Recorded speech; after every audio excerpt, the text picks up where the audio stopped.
Hello everyone, welcome back to the channel. और as promised हमने C की इस वीडियो को, इस सीरीज़ को चालू करा है।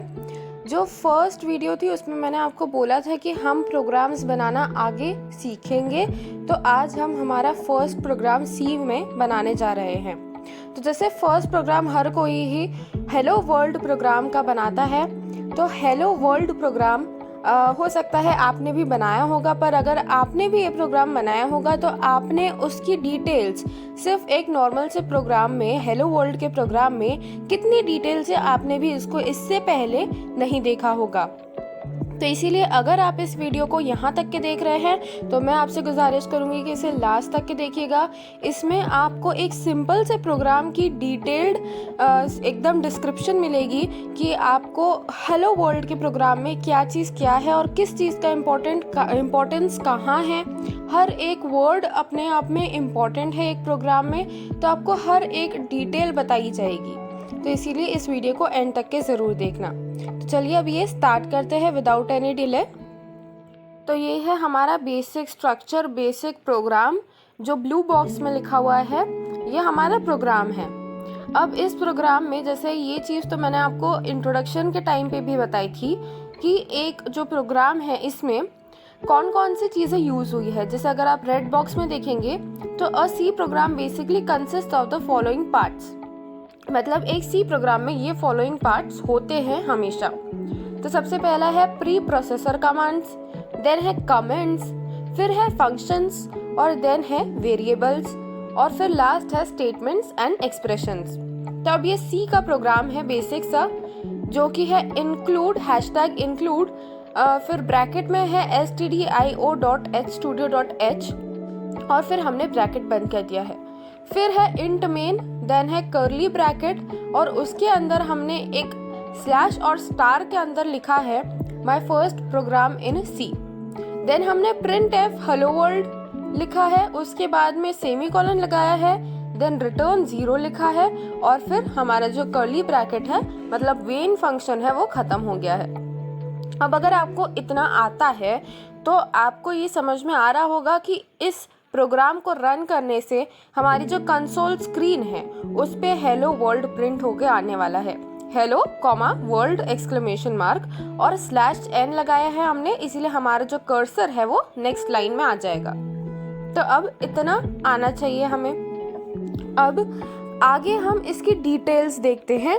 हर एक चीज़ को, प्री प्रोसेसर कमांड को, कमेंट को, फंक्शन को, वेरिएबल को, स्टेटमेंट को और एक्सप्रेशन को इस प्रोग्राम में हम इवैल्यूएट करेंगे कि कहाँ क्या यूज़ करा गया है और अगर वो नहीं होता तो क्या हमारा प्रोग्राम चलता या नहीं। तो अब हमारा रेड बॉक्स में वही प्रोग्राम वापस से लिखा हुआ है और जो ग्रीन बॉक्स में लिखा है हम पहले उससे पढ़ते हैं। A C program basically consists of the following parts और लिखा है functions। अब यहाँ पे अगर आप रेड बॉक्स में देखेंगे तो रेड बॉक्स में रेड कलर में int main लिखा हुआ है। इसका मतलब क्या कि इस प्रोग्राम में जो हमारा फंक्शन है वो क्या है, int main। int main एक फंक्शन है जिसके अंदर हमारा पूरा कमांड लिखा हुआ है, पूरा प्रोग्राम जो है वो लिखा हुआ है। फंक्शंस वो चीज़ें होती है जिनके अंदर पूरा प्रोग्राम एग्जिस्ट करता है। मेन फंक्शन, जो हमारा मेन फंक्शन है यहाँ पे, उसके अंदर सारा प्रोग्राम यहाँ पे एग्जिस्ट कर रहा है। और अगर आपको और अच्छे से जानना है कि फंक्शंस क्या होते हैं तो इसके पहले वाली वीडियो में मैंने आपको ये सारी चीज़ें अच्छे से बताई थी, आप वो वीडियो एक बार चेक कर लेना। वो 1 घंटे की वीडियो है, पर उसमें आपके जितने भी सी के बेसिक्स है वो आपके क्लियर हो जाएंगे। तो चलिए अब हम इसी के साथ में आगे बढ़ते हैं। तो ये जो है, अब यहाँ पे ग्रीन बॉक्स अगर हम देखें तो a C program basically consist of the following parts और इस स्लाइड में हमने जो लिया है वो है इनबिल्ट फंक्शंस। अब इनबिल्ट फंक्शंस क्या होते हैं, वो फंक्शन जो हमारे मेन फंक्शन के अंदर चल रहा है। जैसे कि यहाँ पे है प्रिंट एफ हेलो वर्ल्ड और स्लैश एन, तो ये जो है इसको हम एक इनबिल्ट फंक्शन बोलेंगे। क्यों? क्योंकि एक मेन फंक्शन जो है इसके अंदर ये फंक्शन, ये प्रिंट एफ हेलो वर्ल्ड जो है ये एक फंक्शन है जो कि इनबिल्ट है। किसमें? इंट मेन में। इंट मेन में एक इनबिल्ट फंक्शन है जो कि है प्रिंट एफ हेलो वर्ल्ड। तो इसीलिए यहाँ पे अगर हम देखें, इवैल्यूएट करें, तो ये जो कोड है हमारा, उसमें जो printf हेलो वर्ल्ड लिखा है वो एक इनबिल्ट फंक्शन की तरह एक्ट कर रहा है। Then the first line of the program #include studio.h is a preprocessor command which tells a C compiler to include studio.h file before going to actual compilation। अब इसका मतलब क्या, ये जो #include studio.h हमने लिखा है, अगर आप ब्लू बॉक्स में फर्स्ट लाइन देखिए, वो ब्लू कलर के हाइलाइटर से हाईलाइट होके रखी है यहाँ पे। तो ये जो include studio.h है, ये एक हेडर फाइल है, या इसको हम बोलते हैं ये प्री प्रोसेसर कमांड है। प्री प्रोसेसर कमांड मतलब क्या, एक ऐसा कमांड जो कि कंपाइलेशन प्रोसेस के पहले रन करता है। मतलब ये जो प्रोग्राम पूरा रन होगा उसके पहले हम ये कंपाइलर को बता रहे हैं कि हमें एक फाइल इंक्लूड करनी है जो कि है studio.h। studio.h एक लाइब्रेरी है जहाँ पे बहुत सारी चीज़ें, बहुत सारे फंक्शंस ऑलरेडी अवेलेबल है। तो हम ये बोल रहे हैं उसको, कंपाइलर को, कि ये जो studio.h की फाइल है, इसे पूरा प्रोग्राम रन होने से पहले ही एक बार चला देना है। और जो प्री प्रोसेसर्स होते हैं वो हमेशा एक हैशटैग से डिनोट होते हैं। हमेशा प्री प्रोसेसर की एक खासियत है कि जहाँ पे भी आपको हैशटैग दिखे तो वो एक प्री प्रोसेसर होता है। और हैशटैग्स हमेशा कोडिंग के पहले, हमें जो पहली लाइन है उसी में दिख जाते हैं। क्यों? क्योंकि ये प्री प्रोसेसर्स होते हैं, इनको हमें पूरे कोड के पहले रन करना होता है। तो अब आगे बढ़ते हैं हम। तो अब यहाँ पे int main is the function where the program execution begins। अब यहाँ पे जो पर्पल बॉक्स में लिखा था मैंने अभी वो पढ़ा।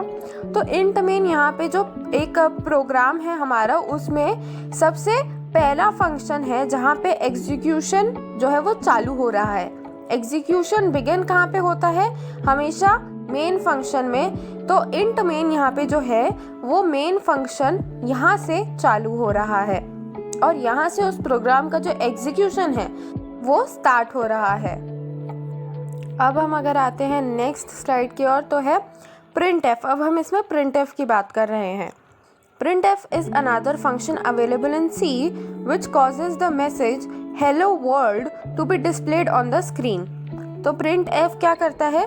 printf आप जो भी इन इन्वर्टेड कॉमास के अंदर लिख रहे हैं, printf का जो सिंटेक्स है वो है printf विदाउट एनी गैप, फिर एक ब्रैकेट ओपन होता है और उसमें इन्वर्टेड कॉमास चालू होते हैं।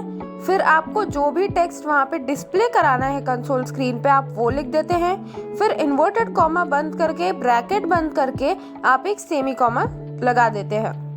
उसके बाद में आपने ये जो भी इन्वर्टेड कॉमा के अंदर लिखा है वैसा का वैसा सेम टू सेम डिस्प्ले हो जाता है कंसोल स्क्रीन पे। तो यहाँ पे जैसे हमने हेलो वर्ल्ड /n लिखा है, /n मतलब नेक्स्ट लाइन, नेक्स्ट लाइन के लिए कोड होता है जो कि होता है /n। तो यहाँ पे जो कर्सर है हमारा वो नेक्स्ट लाइन पे पहुँच जाएगा।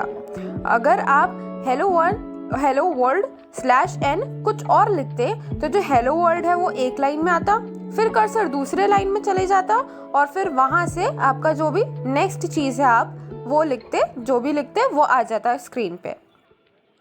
अब नेक्स्ट है कमेंट्स के बारे में। तो जब भी हम ये स्लैश लगा के एक स्टार लगाते हैं, जब भी ये सिंबल लगाते हैं और उसके अंदर कुछ लिखते हैं तो वो कमेंट बन जाता है और कंपाइलर हमेशा उस कमेंट को इग्नोर कर देता है। जैसे यहाँ पे लिखा है माय फर्स्ट प्रोग्राम इन सी, आपको लेफ्ट साइड के बॉक्स में दिख रहा होगा हाईलाइटेड ब्लू कलर से माय फर्स्ट प्रोग्राम इन सी। तो ये कमेंट बन चुका है, मतलब जब कंपाइलर कंपाइल करेगा तो वो इस स्टेटमेंट को इग्नोर कर देगा और इसका इफेक्ट कुछ भी नहीं पड़ेगा हमारे प्रोग्राम पे। ओके, अब नेक्स्ट है return zero. Return zero terminates the main function and returns the value zero. अब रिटर्न ज़ीरो यहाँ पे वैसे तो बेसिकली कोई काम का नहीं है, पर रिटर्न ज़ीरो क्या करता है? रिटर्न ज़ीरो एक वैल्यू रिटर्न कर रहा है जो कि इस केस में ज़ीरो है। रिटर्न ज़ीरो के बाद में अगर हम आगे जब हम फंक्शंस के बारे में और अच्छे से पढ़ेंगे, जब हम 2-3 फंक्शंस से मिलके कोई एक प्रोग्राम बनाएंगे, तब हमें बहुत जगह ये काम आता है रिटर्न 1, रिटर्न 0 या रिटर्न 5, 4 कुछ भी। तो तब ये रिटर्न का जो है मेन यूज़ होता है। पर इस प्रोग्राम में रिटर्न 0, इस प्रोग्राम में ज़रूरत नहीं थी रिटर्न की, इसीलिए हमने यहाँ पे रिटर्न क्या कराया है, रिटर्न 0। ये सिर्फ मैंने आपको बताने के लिए कि रिटर्न 0 भी कुछ होता है, एग्जिस्ट करता है, इसीलिए इस प्रोग्राम में इंक्लूड करा। अब आता है प्रैक्टिकल इम्प्लीमेंटेशन। ये हमारा जो फर्स्ट प्रोग्राम था ये हमने बना लिया। अब ये जो आपको अभी मैंने कोड दिखाया था जो कंटिन्यूसली स्क्रीन पे था लेफ्ट साइड में, अगर आप ऐसा का ऐसा सेम कोड लिखते हैं आपके कंपाइलर में, कंपाइलर देव C++, टर्बो C++ या कोई भी कंपाइलर में अगर आप लिखते हैं, ऑनलाइन कंपाइलर्स भी अवेलेबल है, आप सिर्फ गूगल करिए तो आपको कंपाइलर्स मिल जाएंगे, आप वहाँ से डाउनलोड भी कर सकते हैं या ऑनलाइन भी आप ये कोड को कंपाइल करके देख सकते हैं कि क्या रिजल्ट आता है। तो उस रिजल्ट में जो लिख के आएगा, क्योंकि हमारा जो फर्स्ट प्रोग्राम था ये था हेलो वर्ल्ड प्रिंट कराने का कंसोल स्क्रीन पे, तो आपका हेलो वर्ल्ड आसानी से प्रिंट हो जाएगा। तो इसीलिए ये हमारा फर्स्ट प्रोग्राम था, बहुत बेसिक था और मुझे नहीं लगा कि इसको मेरे को आपको ऐसे करके बताना चाहिए। उससे अच्छा ये होता कि हम एक एक लाइन से हम देख ले, डिटेल्स देख ले कि क्या चीज़ क्या होती है, तो आपको ज़्यादा अच्छे से समझ में आता। अगली बार जब हम करेंगे तब हम हो सकता है कि अगर बड़ा प्रोग्राम अगर हम बनाएं तो हम उसे परफॉर्म करके आपको रिकॉर्ड करके भी बताएं कि क्या आउटकम आ रहा है।